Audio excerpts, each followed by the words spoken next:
La Cour constitutionnelle du Malawi a annulé ce lundi la réélection du président sortant Peter Mutharika. En mai 2019, elle a ordonné l'organisation d'un nouveau scrutin présidentiel dans les 5 mois.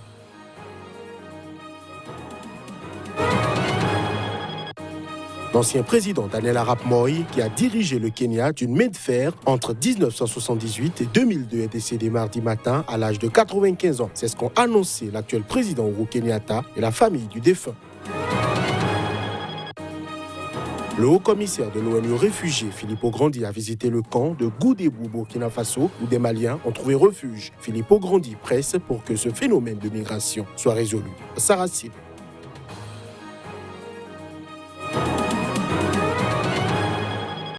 Bienvenue à chacun, bienvenue à tous. La Cour constitutionnelle du Malawi a annulé ce lundi la réélection du président sortant Peter Mutharika. En mai 2019, la Cour a estimé que des responsables électoraux ont utilisé du Tipex, un fluide correcteur blanc, pour falsifier des votes, ordonnant l'organisation de nouveaux scrutins présidentiels dans les 5 mois.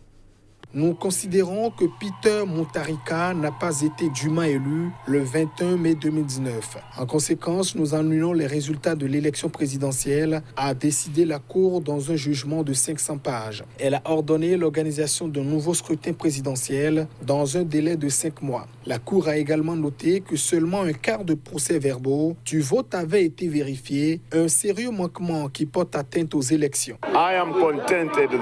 Je suis content que lorsque la Cour nous a demandé de répondre aux 3 questions constitutionnelles, elle a fondamentalement accepté notre argument. Je suis donc pleinement satisfait sur ce point. Le jugement dit essentiellement que la Commission a échoué à cet égard et que c'est à cause de l'échec des commissaires que nous sommes ici. Nous avons traversé de nombreuses épreuves et tribulations. Nous en traverserons probablement d'autres. Mais cela devrait être une leçon pour ceux qui ont le privilège de servir le pays. Peter Mutharika, au pouvoir depuis 2014, avait été réélu l'an dernier avec 38,57% des suffrages, selon les résultats de la commission électorale, devant le principal représentant de l'opposition, Lazarus Chakwera, qui a obtenu 35,41%. Seulement 159 000 voix séparaient les deux hommes, Lazarus Chakwera et un autre candidat malheureux de l'opposition, Solos Chilima, arrivé 3e, avait immédiatement dénoncé des fraudes. Ce dernier a de son côté appelé le vaincu à accepter sa défaite avec humilité. Le Malawi attendait avec fébrilité le jugement, d'autant plus qu'il a connu ces derniers mois de nombreuses manifestations de l'opposition émaillées de violence avec les forces de sécurité. Ces dernières étaient mobilisées lundi pour éviter tout dérapage, notamment à proximité de la Cour constitutionnelle à Lilongwe. Un hélicoptère de l'armée survolait de temps à autre le bâtiment ainsi que le quartier des affaires et les juges ont été amenés sur place dans un véhicule blindé. La justice sud-africaine a lancé ce mardi un mandat d'arrêt contre l'ancien président Jacob Zuma pour ne pas s'être présenté le jour même devant un tribunal en vue de son procès pour corruption. Mais ce mandat ne sera effectif qu'à compter du 6 mai. Les avocats de l'ancien chef de l'État ont invoqué mardi des raisons médicales pour justifier l'absence de leur client devant la haute cour de Pietermaritzburg. La Cour accepte que Zuma puisse ne pas être en bonne santé, mais elle a besoin de preuves fiables, a réagi la juge Daya Pillay, doutant notamment que l'auteur du certificat médical de l'ex-président soit un médecin enregistré en bonne et due forme. L'ancien président au pouvoir de 2009 à 2018 était convoqué ce mardi devant la justice dans le cadre d'une audience en vue de son procès dans une vieille affaire de contrat d'armement aux multiples rebondissements judiciaires. Les partis camerounais candidats aux élections législatives et municipales qui auront lieu le 9 février font campagne dans les rues de Bouéa sous une forte présence policière, malgré les violences liées à la crise indépendantiste anglophone dans l'Ouest et aux attaques djihadistes dans le Nord. Le parti de la majorité présidentielle, le Rassemblement démocratique du peuple camerounais, et le principal parti d'opposition à l'Assemblée, le Social Democratic Front SDF, organisent des événements à travers le pays. Les premières élections législatives et municipales au Cameroun en 7 ans, prévues le 9 février, se dérouleront dans un contexte tendu. Des attaques djihadistes dans le nord et un conflit indépendantiste meurtrier dans l'ouest paralysent un quart du pays. Et alors que la campagne présidentielle s'était déroulée sans violence, des candidats aux municipales et législatives ont déjà subi des violences, kidnappings et incendies. Une trentaine de partis politiques, la plupart se réclamant de l'opposition, seront en lice pour 180 sièges de députés. Le parti de la majorité présidentielle, le Rassemblement démocratique du peuple camerounais, RDPC, qui jouit actuellement d'une majorité écrasante de 148 députés, est le grand favori. Présents dans toutes les circonscriptions électorales, les candidats du RDPC n'auront pas de concurrents dans de nombreuses localités du pays. Principal parti d'opposition au Parlement avec 18 députés, le social-démocratique Front SDF avait menacé de boycotter les prochaines législatives, mais la direction s'est finalement résolue à y participer, même si des divergences persistent. Longtemps perçu comme un îlot de stabilité par rapport à certains de ses voisins d'Afrique centrale, le Cameroun fait depuis plusieurs années face à 2 crises meurtrières. Dans l'ouest du pays, les indépendantistes anglophones s'opposent à l'armée dans un conflit qui a fait plus de 3000 morts en 2 ans selon des ONG. Je l'annonçais en titre, l'ancien président Daniel Arap Moi, qui a dirigé le Kenya d'une main de fer entre 1978 et 2002, est décédé ce mardi matin à l'âge de 95 ans. C'est ce qu'ont annoncé l'actuel président Uhuru Kenyatta et la famille du défunt.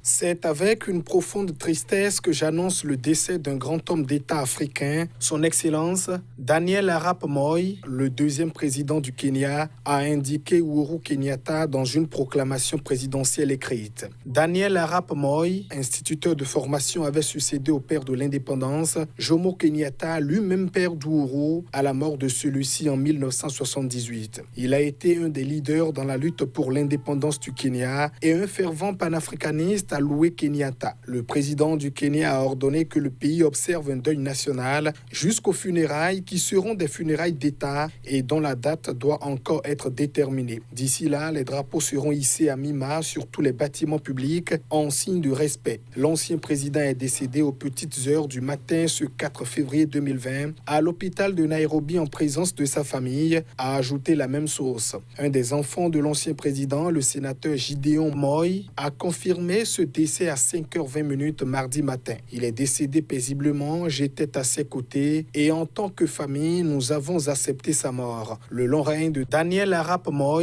a été vite marqué par le durcissement d'une répression que maniait déjà Jomo Kenyatta, le musellement de la dissidence, des détentions arbitraires, des opposants torturés et la corruption. Un système de parti unique est instauré en 1982. Daniel Arap Moi se posera comme un farouche opposant au multipartisme qu'il finira par établir sous la pression du clergé, de la société civile et de la communauté internationale pour les élections générales de 1992.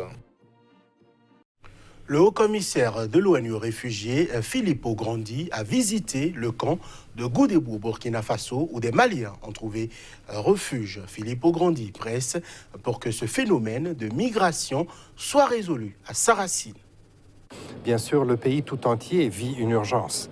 Ce n'est pas seulement les réfugiés, mais les réfugiés sont pris 2 fois dans l'urgence. Dans leur propre pays, où ils ne peuvent pas rentrer, parce qu'au Mali, la situation est très similaire. Et ici au Burkina, où ils espéraient trouver un havre de paix. Et ils l'ont trouvé pendant très longtemps. On avait même commencé à parler d'autonomisation, de développement, d'insertion dans la société civile burkinabé. Mais tout cela maintenant fait beaucoup de pas en arrière à cause de l'urgence généralisée. 1, il nous faut des moyens. Et 2, il faut que ce phénomène soit résolu à sa racine. Et sa racine est sécuritaire, bien sûr. Il y a un problème de terrorisme. Mais sa racine est aussi dans la pauvreté, dans l'inégalité, dans le manque d'éducation. Ça, c'est des populations qui déjà souffraient d'un déficit d'éducation avant. Et tout cela, on le sait très bien. On l'a appris au Nigeria avec le Boko Haram, créer un terrain très fertile pour le terrorisme. Aujourd'hui, la population burkinabé même est inquiète par rapport à ce qui se passe. Donc, nous sommes en train de vivre, nous craignons encore une urgence additionnelle à celle qui nous a fait quitter notre pays d'origine. Et cette urgence additionnelle, elle est pertinente par le fait que elle se justifie par les déplacements des populations, des nationaux vers d'autres villages. Les mouvements sont limités, il y a des zones qui sont inaccessibles. Quand le mouvement est limité, même si vous pouvez apporter la réponse aux besoins fondamentaux, vous ne pouvez pas parce que le mouvement est limité, vous avez peur. Et cette peur fait que les gens sont en train de souffrir. Ils vont subir une crise alimentaire et une sécheresse imposée par les sécurités. Voilà à présent pour la revue de presse Afrique.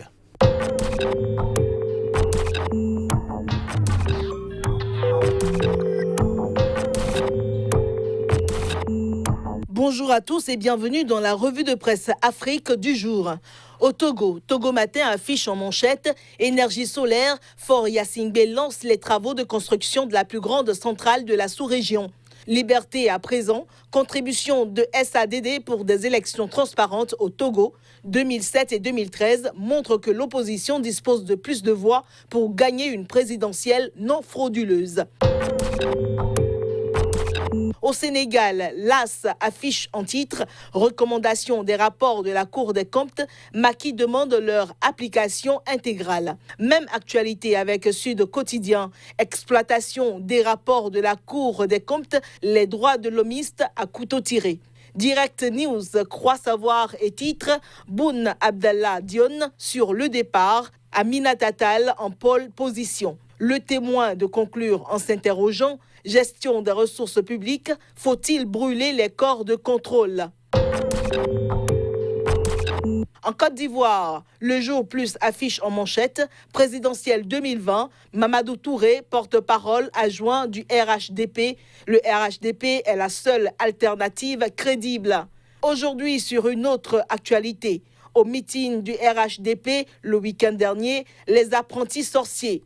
Le nouveau réveil à présent, ce que cache la déclaration médiatisée de Sakassou et si Ouattara voulait rencontrer Bédié pour Aoussou. Au Cameroun, Cameroun Tribune s'intéresse et titre « Campagne électorale, la course au digital ». Le jour sur la crise sécuritaire. Bouéa, le quotidien des familles victimes de la crise anglophone. Mutation par le sport pour finir, staff des Lions du Chan, le ménage à 7. Les dessous de la décision du ministre des Sports consacrant un collège d'entraîneurs.